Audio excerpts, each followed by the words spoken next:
Although Excel automatically adjusts some column widths, and even more likely it will adjust row heights, you still need to make these adjustments yourself sometimes. And although there are commands for these changes, usually it's going to be easier to use either the mouse by dragging or by double-clicking to quickly adjust individual or multiple column widths and row heights. In this particular worksheet, we've got data for 6 months and then a total and then an average. Recognize that the total column is a bit wider, and that's to be expected because the numbers are larger there. But you might want to adjust the other columns to be the same. Now, you can select an individual column and adjust its width simply by dragging the right edge wider, narrower as needed.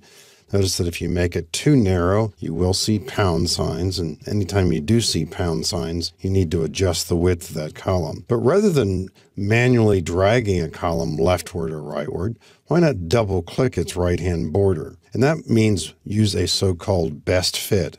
In other words, analyze what's in the column and make the column wide enough to handle the widest entry.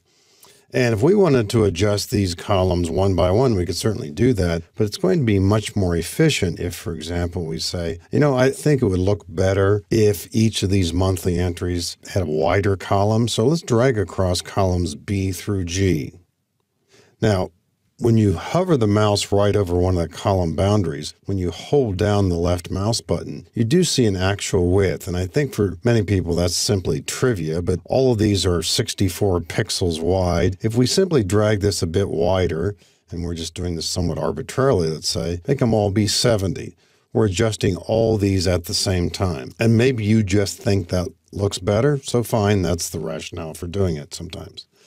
Column H here, if we hold down the left mouse button on its right border, 75 pixels. And if somehow you said, I want all of these to be the same width, well, highlight them all, drag any of these boundaries to be 75 pixels, and then all of them will be 75 pixels wide. I think most people probably will not need that approach. Most of the time, as you add new data that's wider, Excel takes care of this.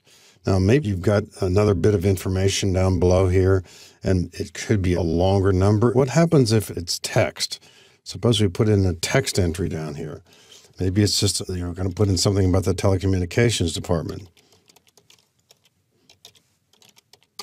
The column does not become wider. Now, if somehow we ignored that or forgot about it, maybe it was down farther in the screen, we didn't happen to see it. What happens if we double-click column B here?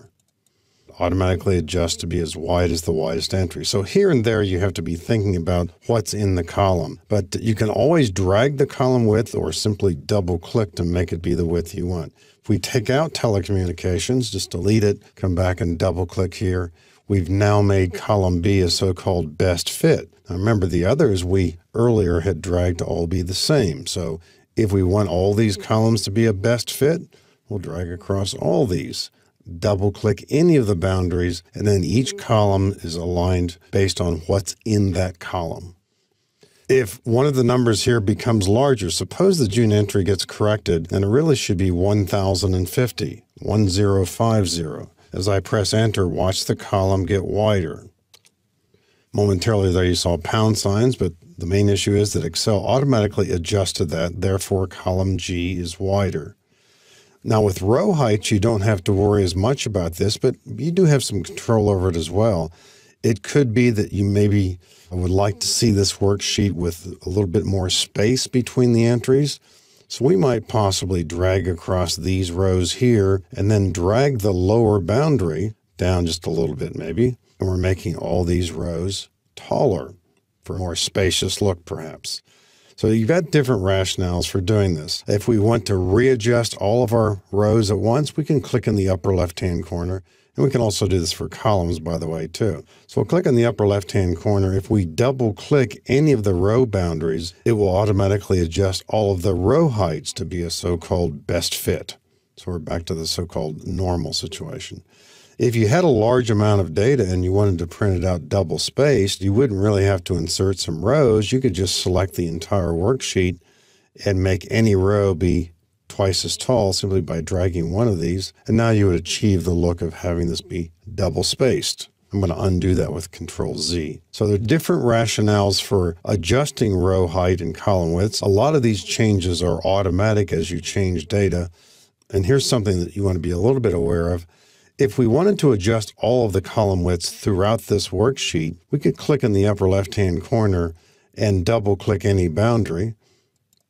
But column A has a much wider entry here. So until you learn how to merge data, which you might do manually for column A only, is make it be about that wide.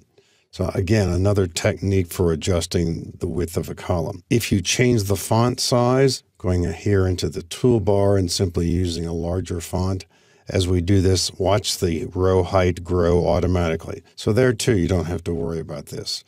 So it's an ideal feature, easy to use, adjusting column widths and row heights.